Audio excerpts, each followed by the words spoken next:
Hello everyone, स्वागत है आप सभी के पसंद यूट्यूब चैनल रहा एजुकेशन में 69,000 भर्ती में सबसे इम्पोर्टेंट बात जिसके संबंध में मैंने मॉर्निंग में आप लोगों से बोला था कि आप सभी अपने संशोधन से रिलेटेड प्रश्नों को कमेंट सेक्शन में पूछ लीजिए और एक वृहद चर्चा होगी इन सारे टॉपिक्स पर और सभी प्रश्नों के जवाब मैं दूंगा।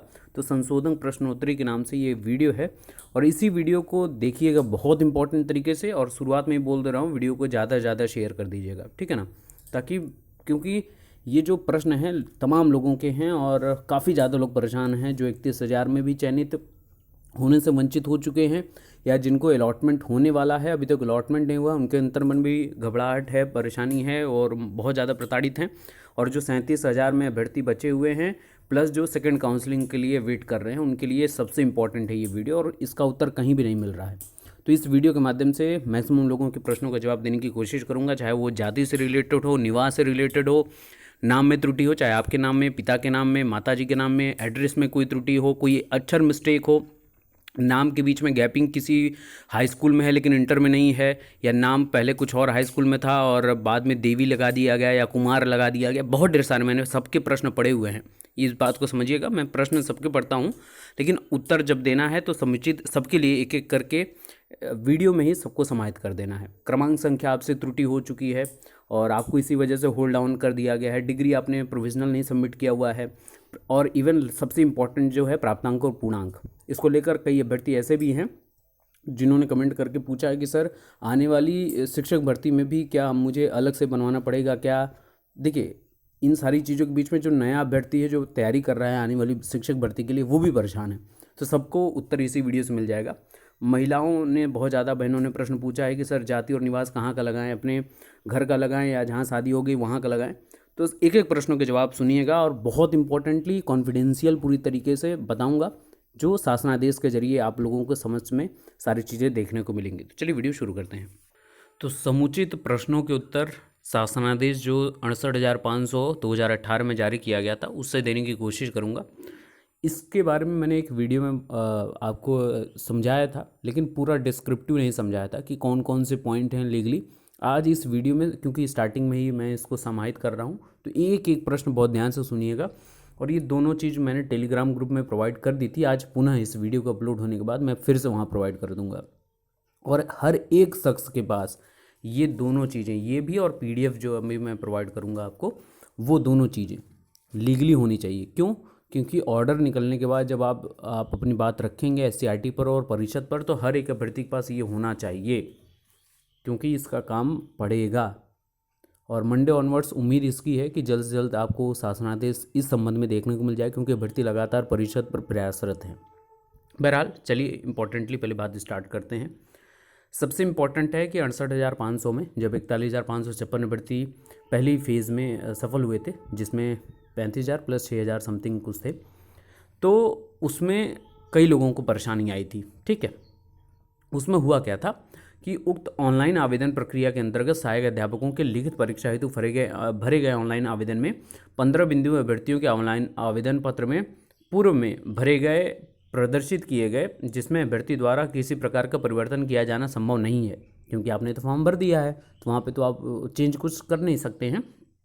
तो उक्त के संबंध में कतिपय अभ्यर्थियों द्वारा संज्ञान में लाया गया है कि त्रुटिवश। अब संज्ञान में कब लाया जाता है? जब आप बार बार परिषद जाते हैं, बार बार एससीईआरटी जाते हैं और अपनी बात वहाँ पर ज्ञापन के जरिए रखने की कोशिश करते हैं, माननीय हाईकोर्ट के जरिए वहाँ पर बात पहुँचती है। तो ये कई तरीके हैं, ठीक है।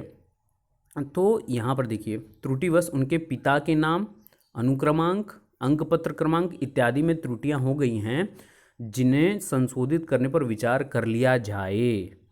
एकदम स्पष्ट तरीके से लिखा हुआ है। आज मैं एक एक पॉइंट को आपके समक्ष रखूँगा, तो बहुत ध्यान से समझने की कोशिश करिएगा, ठीक है।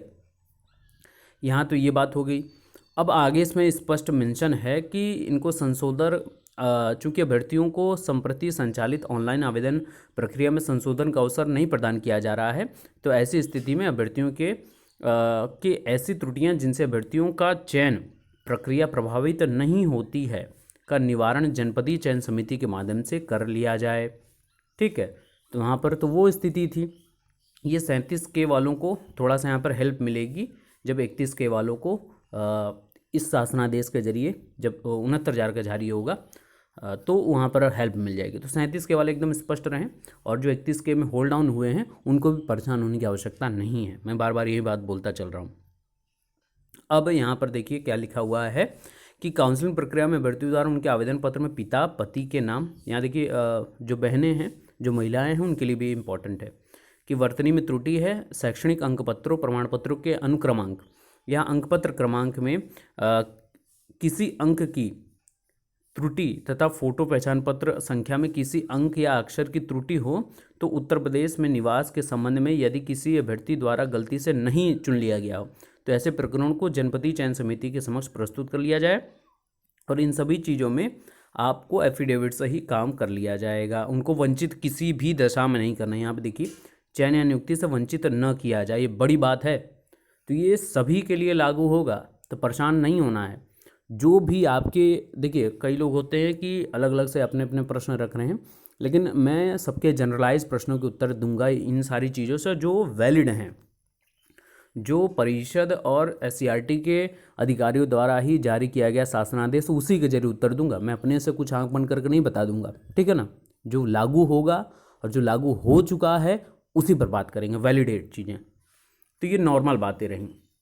अब यहाँ पर बड़ी बात आ जाती है कि कुछ लोगों, यहाँ पर जब सबकी समस्या दूर हो गई तो कुछ लोगों की समस्या क्या ये होगी कि सर प्राप्तांक और पूर्णांक को लेकर भैया हमको भी मौका दे दीजिए, क्यों हमको बाहर कर दिया जाए, जब सबको मौका मिल गया है। तो उनको भी मिला मौका, लेकिन अगर आपकी मेरिट प्रभावित हो रही है, और मुझे नहीं लगता कि बहुत बड़ा अंतर आ जाएगा, माइनर से अंतर आएंगे। मान लीजिए 100 अभ्यर्थियों में एक आध अभ्यर्थी को जिला बदल सकता है, लेकिन इतना बड़ा ड्रास्टिक चेंज नहीं होगा किसी का कि किसी के जिले बदल जाएंगे, मेरिट बहुत ज़्यादा 1 गुणांक 2 गुणांक डाउन हो जाएगी या बढ़ जाएगी, ऐसा नहीं होगा। सबके कुछ 2 अंक या 4 अंक या ओवरऑल जो सिचुएशन है, ओवरऑल कई लोगों के ऐसे हैं, कई लोगों ने कमेंट किया था, जैसे प्रवीण जी हैं, और ऐसे तमाम लोग हैं, प्रवीण जी की तरह ही कई लोग होंगे जिनके मार्कशीट में थ्योरी, प्रैक्टिकल और टोटल और फॉर्म इन्होंने भरा वहाँ, तो इन्होंने बस 2 अंकों की त्रुटियाँ की। ऐसे बहुत लोग होंगे, और बहुत लोगों के मैंने कमेंट पढ़े भी हैं कि सर मेरा टोटल जो है वो प्राप्तांक पूर्णांक सेम है, लेकिन बस यहाँ पे थ्योरी और प्रैक्टिकल के नंबर कुछ अलग अलग हो गए हैं। तो इनका तो फिर ओवरऑल तो मेरिट तो इफेक्ट हो नहीं रही है, तो कुछ नहीं होगा, कोई प्रॉब्लम नहीं होगी। इसके लिए अलग से फिर शासनादेश एक जारी किया गया था, और मैं दोनों शासनादेश टेलीग्राम ग्रुप राय एजुकेशन में प्रोवाइड करूँगा। और ये शासनादेश स्पेशली जिला अधिकारियों को सूचित किया गया, क्योंकि यहाँ पर अभ्यर्थी परेशान हो रहे होंगे, तो इन्हीं जिलों को ही बहुत ज़्यादा फोकस करके प्रेषित किया गया कि आप भैया इनका प्रत्यावेदन ले लीजिए। प्राप्तांक देखिए किस दशा में आपके प्राप्तांक और पूर्णांक गलत होते हैं, ठीक है। आपने नहीं पढ़ा तो फिर से आज पढ़िएगा, मैं PDF पूरी प्रोवाइड कर दूंगा टेलीग्राम ग्रुप में, ठीक है। लेकिन बहुत ध्यान से समझ लीजिए, और मुझे नहीं लगता कि इसके बाद किसी की कोई भी समस्या होगी। अदर स्टेट वालों को भी मौका मिला था, लेकिन वेट करना पड़ेगा, इंतज़ार करिए। और मुझे लगता है कि सोमवार से कुछ अच्छी खबर सबको मिलेगी, और महादेव से भी यही प्रार्थना है। जैसे किसके प्राप्तांक और पूर्णांक में गलतियां हैं, तो किस प्रकार की गलतियां होंगी? 4 प्रकार की गलतियां होंगी। जैसे जिनके द्वारा आवेदन पत्र भरा गया है उनका प्राप्तांक ज़्यादा है, लेकिन उन्होंने परंतु अंक पत्र में कमी है, यानी ज़्यादा आपने भर दिया है और अंक पत्र में तो कम ही दिखाया है। या फिर आपने प्राप्तांक जो भर दिया है वो कम भर दिया, लेकिन अंक पत्र में आपका ज़्यादा है। ऐसे पूर्णांक में कम आपने भर दिया है लेकिन ज़्यादा है, और ज़्यादा भर दिया है कम है, यही होगा, ठीक है। दूसरा इंपॉर्टेंट बात क्या होगी इन सब चीज़ों में कि ऐसे अभ्यर्थी जिनके द्वारा जन्मतिथि त्रुटिपूर्ण, अब सोचिए जन्मतिथि, ये सारी चीज़ें क्या हैं, ये सारी चीज़ें मेरिट को प्रभावित करती हैं, लेकिन स्पेशल यहाँ से सारी चीज़ें लागू की गई हैं कि जो मेरिट को भी प्रभावित कर रही है उनको भी मौका दिया जाए। तो इसका मतलब समझते हैं आप कि एक भी सिंगल ऐसा अभ्यर्थी नहीं बचेगा जिसको होल्ड किया जाए या जिसको रोक दिया जाए, वंचित कर दिया जाए, ऐसी स्थिति नहीं आएगी। और पूरी संभावना इसी की है, क्योंकि पिछली भर्ती में किसी को इस बेस पर नहीं रोका गया है, तो आपको रोका भी नहीं जा सकता, क्योंकि आप 2 सालों के लंबे संघर्ष के बाद यहाँ तक पहुँचे हैं, तो हो ही नहीं सकता कि मामूली त्रुटियों से आपको रोक दिया जाए। बहुत बड़ी बात हो जाती है अपने आप में, ठीक है। इसके अलावा TT वैलिडिटी के लिए तो जिनका अंकों में संशोधन था, और वैलिडिटी पर भी कई अभ्यर्थियों ने प्रश्न पूछा था कि सर फॉर्म अप्लाई करते समय तो हमारा 5 साल पूरा था, लेकिन अब तो भाई 5 साल एक्सपायर हो चुका है, तो क्या आप नहीं कंसिडर करें? बिल्कुल करेंगे। फॉर्म आप जब अप्लाई कर रहे थे तो वैलिड थे, तो आज भी रहेंगे, जब भी भर्ती प्रक्रिया आगे बढ़ेगी आप रहेंगे ही रहेंगे, ठीक है। इसके अलावा जो भी त्रुटियाँ हों, जैसे कई अभ्यर्थियों का मैंने देखा है कि वे शिक्षा मित्र बंधु हैं लेकिन वो शिक्षा मित्र कॉलम में नहीं भर पाए थे ऑनलाइन आवेदन में, या वो नॉर्मल बीटीसी या बीएड अभ्यर्थी हैं लेकिन उन्होंने गलती से फॉर्म में शिक्षा मित्र दर्शा दिया था, वगैरह वगैरह, है ना। तो उनको भी रोका नहीं जाएगा। देखिए स्पेशल 4th पॉइंट में यही मेंशन चीज़ें की गई हैं और फिर कोर्ट का ऑर्डर भी इसमें लागू हुआ था, तो यही सारी चीज़ें आपके लिए ही लागू होंगी। और इन सभी चीज़ों के बीच में कुछ भी अगर आपकी त्रुटियां हैं तो वो सभी कंसीडरेबल होंगी। आप देखेंगे यहाँ पर सारी चीज़ें हैं, तो एक एक चीज़ें पढ़िए। देखिए कुछ अभ्यर्थी होते हैं या मैक्सिमम जो कमेंट आते हैं आपके, हम लोग क्या होते हैं कि हम लोग थोड़ी थोड़ी चीज़ों में बहुत ज़्यादा परेशान हो जाते हैं ना, समुचित उत्तर कहीं नहीं मिल पाता है तो परेशानी हमारी बढ़ती जाती है। इस पीडीएफ का मेरा आप सभी से निवेदन है, दरख्वास्त है, बारंबार निवेदन है कि अच्छे से पढ़ लीजिए मन लगा कर एक बार। और ये पीडीएफ सभी के जितने 69,000 के अभ्यर्थी हैं जो चयन अपना सुनिश्चित करना चाहते हैं, सबको पढ़ना अनिवार्य है। एक एक शब्द पढ़िए और ये पीडीएफ सबके पास होना चाहिए। मैं टेलीग्राम ग्रुप में वीडियो अपलोड होते ही मैं प्रोवाइड कर दे रहा हूँ, ठीक है। तो आप सभी से निवेदन है, बार बार बोल रहा हूँ, इसको पढ़ लीजिएगा। आपके जितने अंतर्मन में प्रश्न हैं ये दोनों चीज़ मैं अपलोड कर दूंगा, सारे डाउट क्लियर हो जाएंगे, उम्मीद इसी की है। बाकी परेशान तनिक मत होइए। मंडे ऑनवर्ड सभी अभ्यर्थी लगातार प्रयासरत हैं परिषद पर भी, और जल्दी आपको इस पर शासनादेश मिलने की पूरी उम्मीद है। बाकी के लेटेस्ट अपडेट के लिए बने रहिए, मुस्कुराते रहिए। सारे दुख सारे दर्द खुद निकल जाते हैं ना, है ना। ये जो परेशानी है ना बार बार आपको इम्प्लीमेंट करती है, बार बार सोचने मजबूर करती है कि नहीं नहीं नहीं कुछ गलत ही हो जाएगा, नहीं नहीं कुछ गलत ही हो जाएगा। एक बार मुस्कुरा के तो देखिए, वो जो गलत गलत का बार बार पिन जो चुभो रहा है अंदर मन में, वो खुद भागने लगेगा, है ना। Feeling confident. Best of luck. Thank you so much.